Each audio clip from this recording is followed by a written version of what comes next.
Hi, Franz Cantor here, Toon Talker, and I'm here with Peter Foster.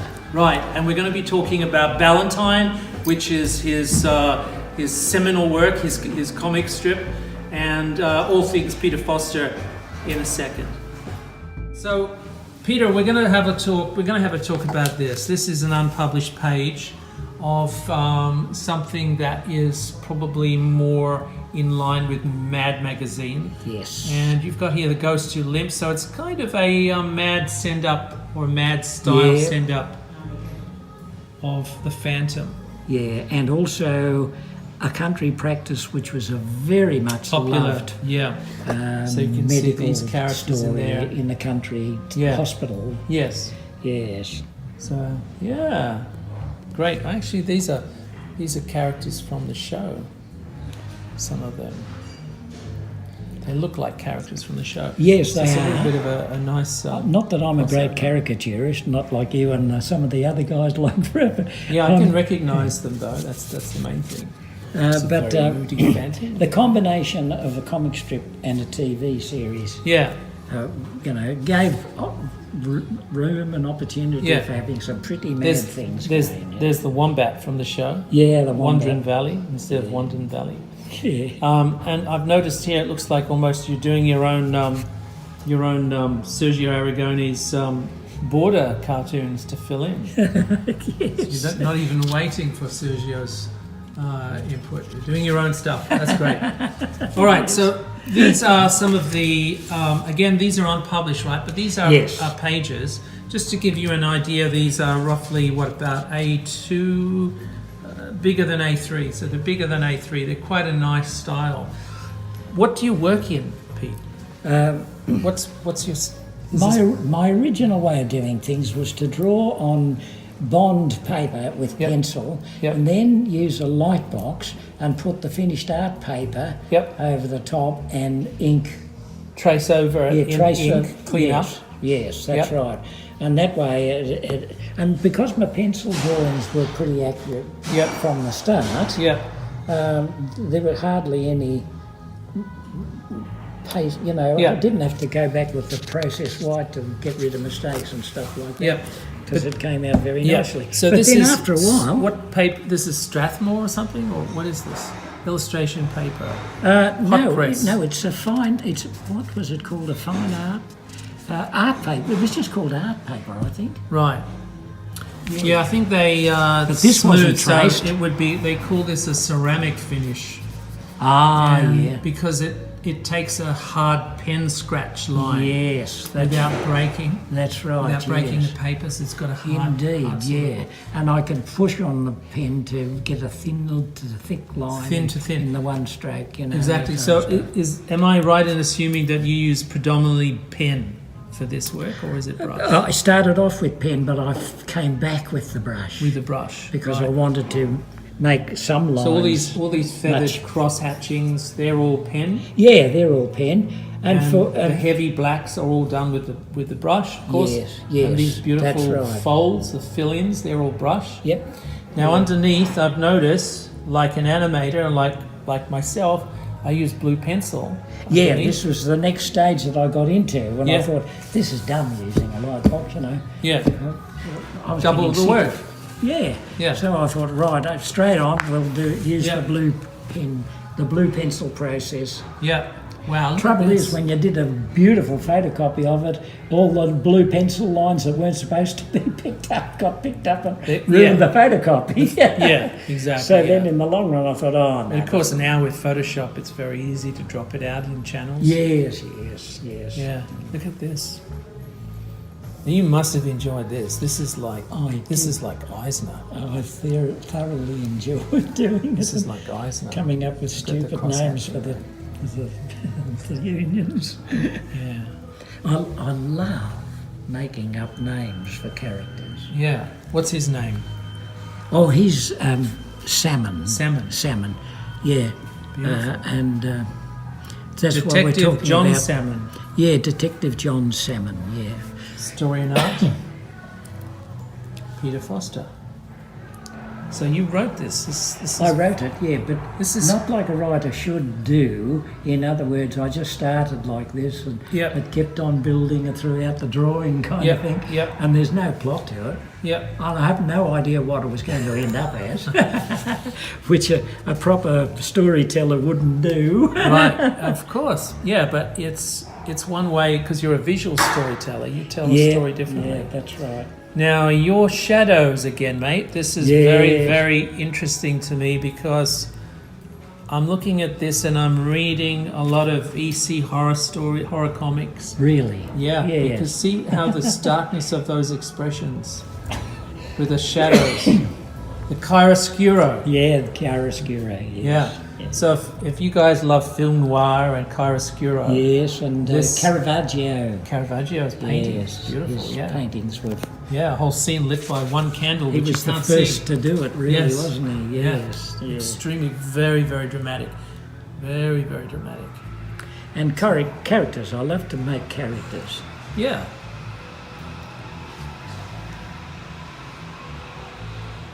This is a beautiful balance of light and dark, you know.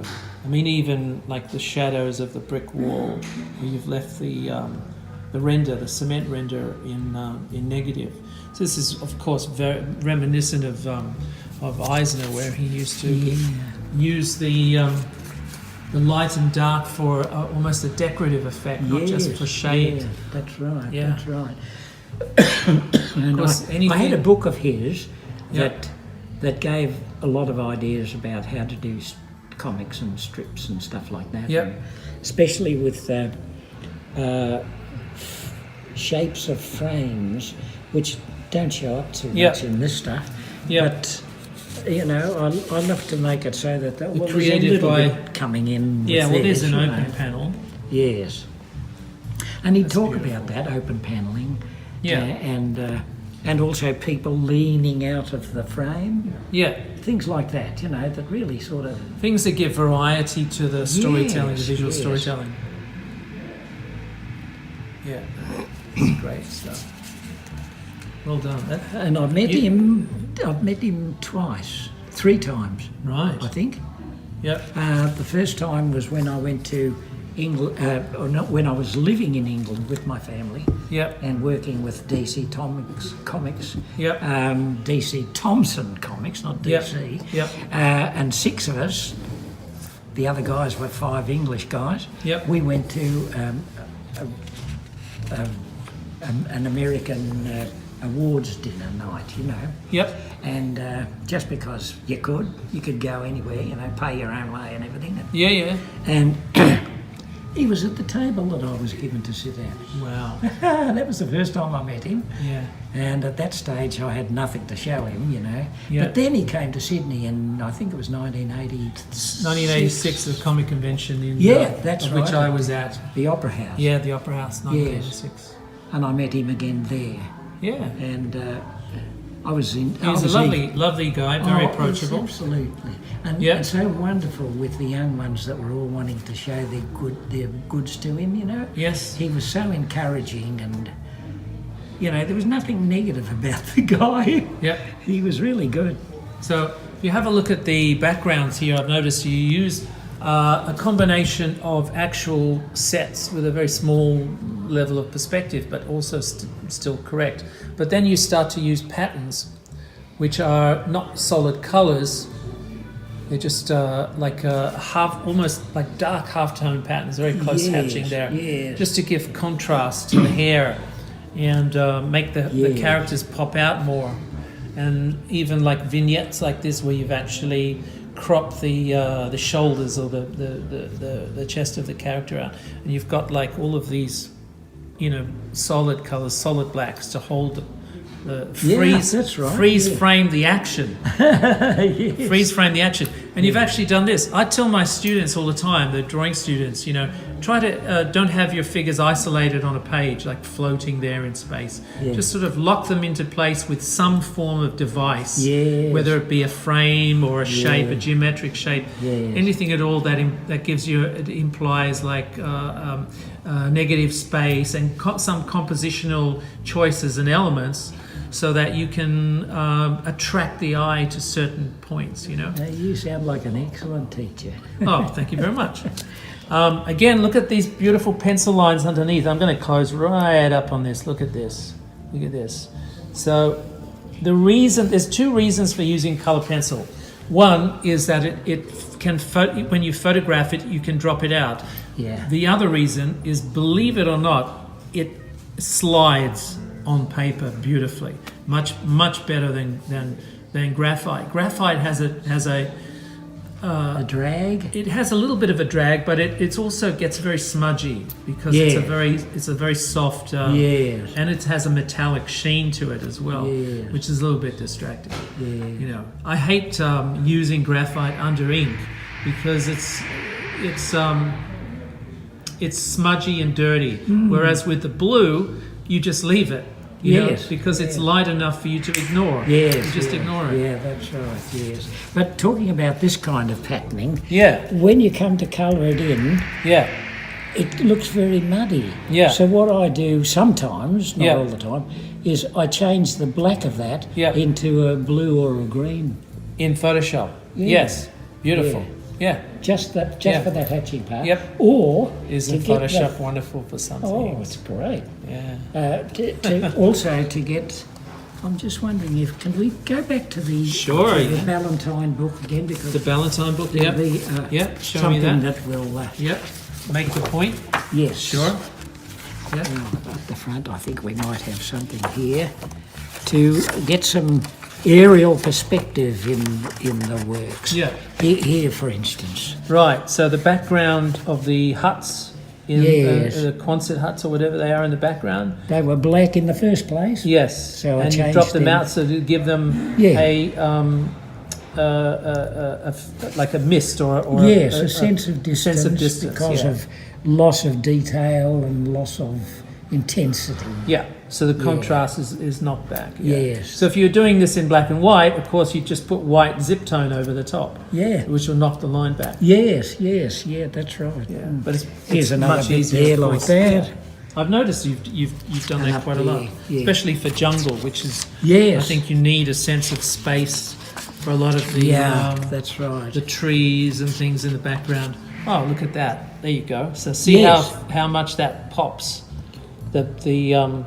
The shelter and the plane, how much that pops out of the background. Yes, exactly. Great. And without Photoshop, that couldn't be done. You'd have to do it white zip tone manually or something. White letraset dots, which I don't think they even made it. Well, anyway, so these are the last time I saw Will. He wrote me. I sent him for the term of his natural life. And he wrote back and saying how he loved the expressions on the faces and the marine scenes. Yes. He did say, however, that America probably would not be interested in it. Because it's a. And he'd be right too. They're too insular in a way. The Yanks, aren't they? They're not globally interested in history. No, you'd have to put in a superhero somehow. Yes. Yes. Wow! Look at that. Some good storytelling methods in there. You've used these devices of the clock. To show the distance of time, the tyranny of time. I'd forgotten about that. Thank you for pointing that out to me. Well, when we read, of course, you read a comic left to right in most cases, but when you read a comic, it takes time to read the pictures and then the words. Obviously not as long as this, but you're actually drawing attention to the passage of time in this sequence. So you've used the clock 3 times, and each time you've used it, the clock moves on. So you can see just how long this drama is playing out for. Very good. Very exciting. Wow. And these are totally unpublished. So are you going to publish this story? No, it'd have to be finished. Have to be finished. So how far away is it being finished? A long way. Oh, probably. More things have to be done to it. I think another. Look at that beautiful rendering 15 of the or 20 pages. underside of that ship. And I love old-fashioned boats. Yeah. Don't like the Tupper ware versions. Yeah, yeah. Beautiful old beautiful. Look at hulls. the character from that. And see how that cross-hatching follows the contours of the ship's hull. Yeah, and I suppose Beautiful. if you're doing That's very comics, see, there was no deadline on this. Yeah, so you just worked So I could take my at a time and pace. doing whatever I like to get things right. Whereas if you've got a deadline, like Yeah. a daily or a weekly strip, you You have to cut have to take corners. some. Yeah, You have to cut corners. yeah, exactly. Yeah, so no corner cut here, folks. This is pure visual storytelling at its utmost. And a lot of very good, solid drawing, perspective drawing, and research of the boats and, the vessels and things. Everything, there's nothing wasted there. Nothing stuff thrown in. Look at the rigging. Boy, you're Good making stuff. me feel good. Yeah, no, you should. You're probably too close to it. You don't see it after a while. Yeah, that's true. Yeah, that's but very you- true. Because when you look back at something that you've done 3 years ago, Yeah, that's and you when suddenly see, Geez, that wow, was good. did I do that? you're a legend in your own lifetime. Yeah.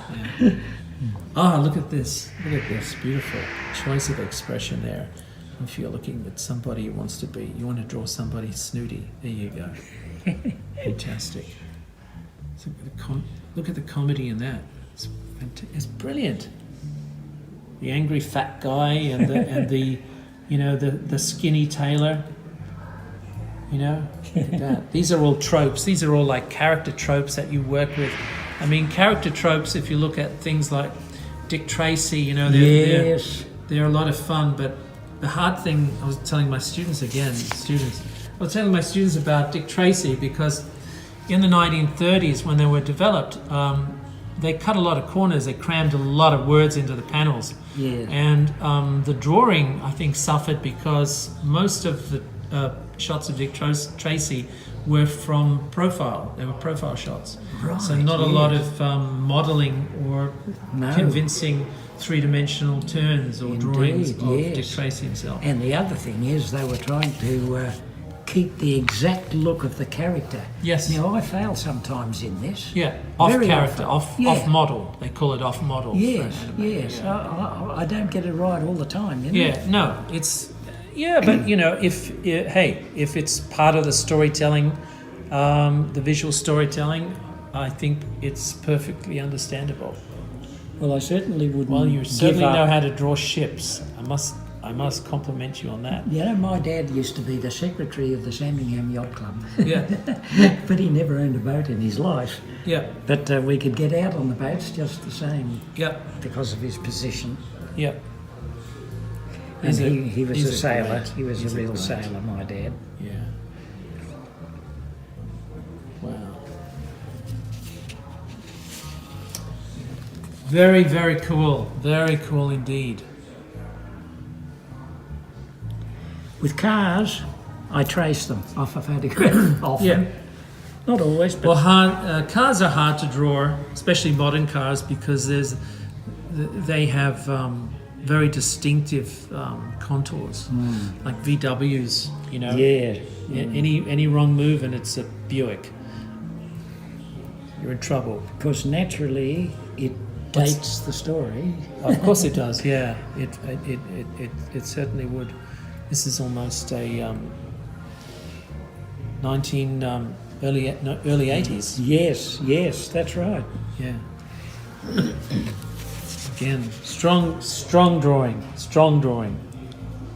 Good decisions with white and dark and amount of shadow, and even with metallic surfaces. The cross hatching and things. That's a popular decision, isn't it? With the cross hatching, and you've got this middle area which is strongly drawn to accentuate the roughness of the material itself. Some great stuff. Wow. Very, very cool. Very cool. Good characterization again. Here we go. Look at that. down shot, looking over the shoulder. So the storytelling methodology is very, very advanced. You certainly know your comics. Well, thank you very much. Yeah. That's no framing in some of that. Yeah, some white. Creates a different feel, doesn't it? Yeah.